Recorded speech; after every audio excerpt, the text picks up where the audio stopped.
बिस्मिल्लाहिर्रहमानिर्रहीम।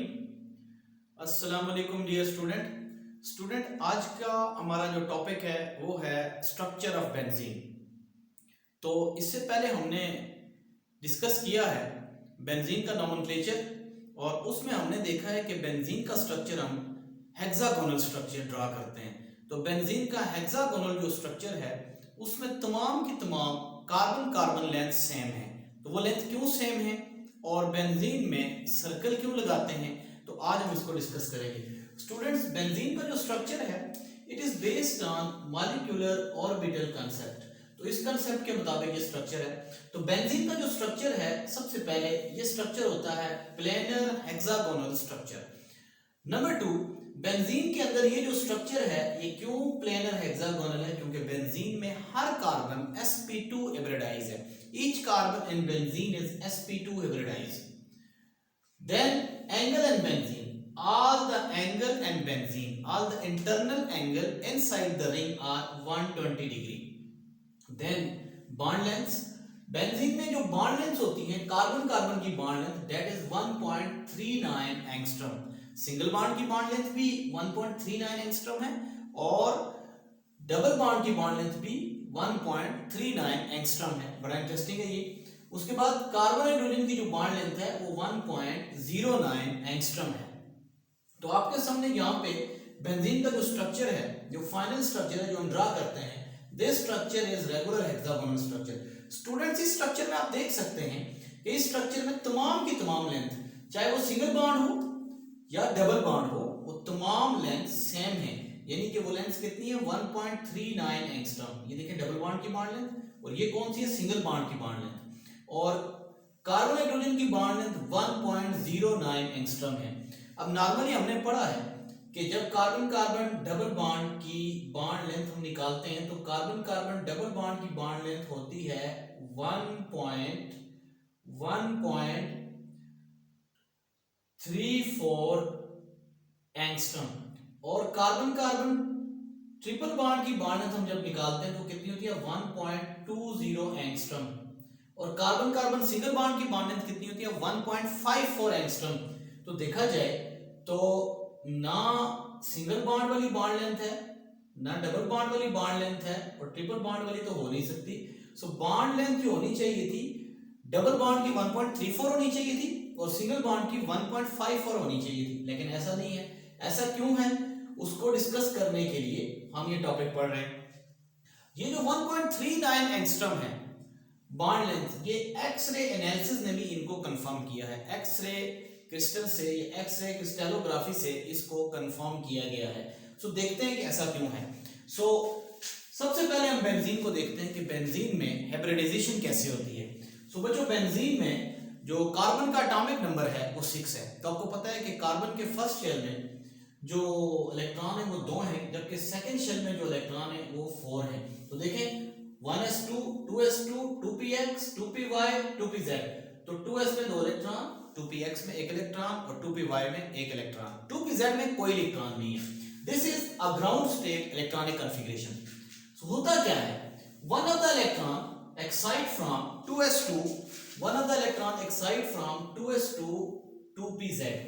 तो electron excite होने के बाद हमारे पास 2s में भी 1 इलेक्ट्रॉन, 2px में भी 1 इलेक्ट्रॉन, 2py में भी इलेक्ट्रॉन और 2pz में भी 1 electron. This state is called excited state और हाई एनर्जी स्टेट।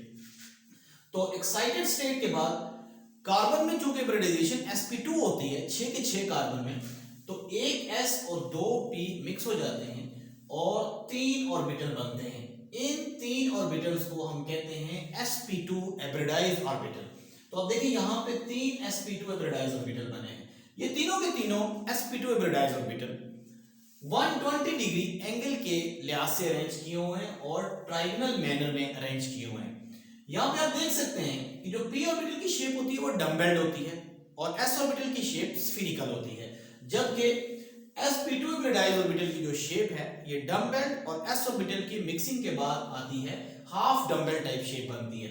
सो ये इस तरह एक कार्बन पे 3 sp2 हाइब्रिडाइज्ड ऑर्बिटल है। तो 6 कार्बन पे कितने हो जाएंगे, तो 18 sp2 हाइब्रिडाइज्ड ऑर्बिटल हो जाएंगे। तो अब यहाँ पे देख सकते हैं कि एक जो कार्बन है उसमें 3 हाइब्रिडाइज्ड ऑर्बिटल हैं। तो देखिए ये कार्बन नंबर 1 जो है इसका ये sp2, दूसरा sp2 और तीसरा sp2। तो कार्बन नंबर 1 का sp2 कार्बन नंबर 2 के sp2 के साथ ओवरलैप करके कार्बन कार्बन सिंगल बॉन्ड बना लेता है।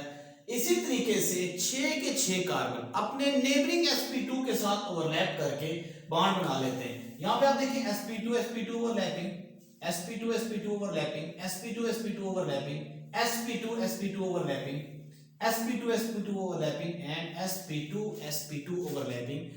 As a result 6 carbon carbon sigma bond बन जाते हैं। अब देखें कार्बन कार्बन सिग्मा, फिर carbon carbon sigma, carbon carbon sigma, carbon carbon sigma, carbon carbon sigma and again carbon carbon sigma. अब 2 sp2 ईच कार्बन के यूज हो गए, एक sp2 ईच कार्बन पे पड़ा हुआ है। तो हर कार्बन का जो sp2 हाइब्रिडाइज्ड ऑर्बिटल जो अभी तक ओवरलैपिंग में इन्वॉल्व नहीं हुआ, वो हाइड्रोजन के 1s के साथ ओवरलैप करके कार्बन हाइड्रोजन सिग्मा बॉन्ड बना रहे हैं। यहां आप देख सकते हैं जहां भी कार्बन हाइड्रोजन का सिग्मा बॉन्ड है वो sp2 1s की ओवरलैपिंग से बना है। सो आप ये कह सकते हैं कि ये जो कार्बन कार्बन की ओवरलैपिंग हुई है इसको हम कहते हैं sp2 sp2 ओवरलैपिंग, जबकि जो कार्बन हाइड्रोजन की ओवरलैपिंग है इसको हम कहते हैं sp2 1s ओवरलैपिंग।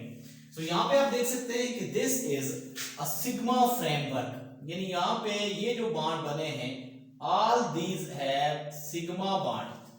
तो सिग्मा बॉन्ड्स के बाद आपको पता है कि जब हाइब्रिडाइजेशन हो रही थी तो one of the s orbital was unhybridised, तो एक s ऑर्बिटल अनहाइब्रिडाइज्ड था और वो अनमिक्स पड़ा हुआ था कार्बन पे, और 6 के 6 कार्बन पे ये पड़ा हुआ है। तो ये आप देख सकते हैं कि ये जो sp2 हाइब्रिडाइज्ड ऑर्बिटल के बाद जो ये pz ऑर्बिटल्स है ये वर्टिकली पड़े हुए हैं 1 2 3 4 5 और ये 6।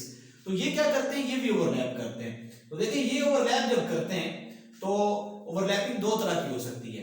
पहले ओवरलैपिंग ये हो सकती है कि ये जो ओवरलैपिंग है यानी कि इस दो जो नेबरिंग sp हाइब्रिडाइज्ड ऑर्बिटल है अनहाइब्रिडाइज्ड ऑर्बिटल है यानी 2pz, ये ओवरलैप कर गए, फिर ये देखें ये ओवरलैप कर गए और फिर लास्ट पे ये ओवरलैप कर गए। तो ओवरलैपिंग की वजह से 3 पाई बॉन्ड बन गए। अब होता ये है कि ये कोई लोकलाइज नहीं है, थोड़ी देर के बाद क्या होगा या इंस्टेंटली क्या होगा कि ये वाली जो ओवरलैपिंग होंगी जो कि ब्लू लाइन से शो की गई हैं ये ब्रेक हो जाएंगी और नई ओवरलैपिंग्स बन जाएंगी इन दो ऑर्बिटल्स में, इन दो ऑर्बिटल्स में और इन दो ऑर्बिटल्स में। एंड दिस वे ये जो ओवरलैपिंग है जो पाई बॉन्ड की ओवरलैपिंग है ये ब्रेक होती रहती है और बनती रहती है।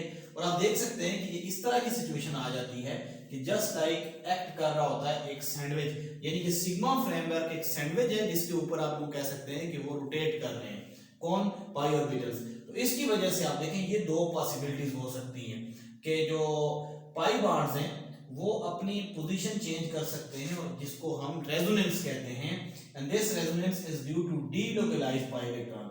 That is one of the reason कि जो एंगल होता है वो 120 होता है और जो लेंथ होती है वो 1.39 एंगस्ट्रॉम होती हैं। और इस वजह से हम क्या करते हैं कि इन 3 पाई बॉन्ड्स को हम क्या करते हैं कि एक सर्कल से शो करते हैं। सर्कल का मतलब ये होता है कि ये जो पाई बॉन्ड्स हैं ये डीलोकलाइज्ड हैं और ये बेसिकली रेजोनेंस शो कर रहे हैं, यानी कि पाई बॉन्ड्स की पोजीशन फिक्स नहीं है। इसलिए हम इसको कहते हैं कि ये रेगुलर हेक्सागोनल स्ट्रक्चर है जिसमें पाई इलेक्ट्रॉन्स क्या कर रहे हैं, डीलोकलाइज्ड हैं और अपनी पोजीशंस को चेंज करते रहते हैं, यानी फिक्स नहीं है। और इस वजह से क्या होता है कि बेंजीन एक्स्ट्रा स्टेबल भी है और बेंजीन में तमाम के तमाम एंगल्स भी इक्वल हैं और बेंजीन में तमाम की तमाम कार्बन कार्बन लेंथ्स भी सेम हैं।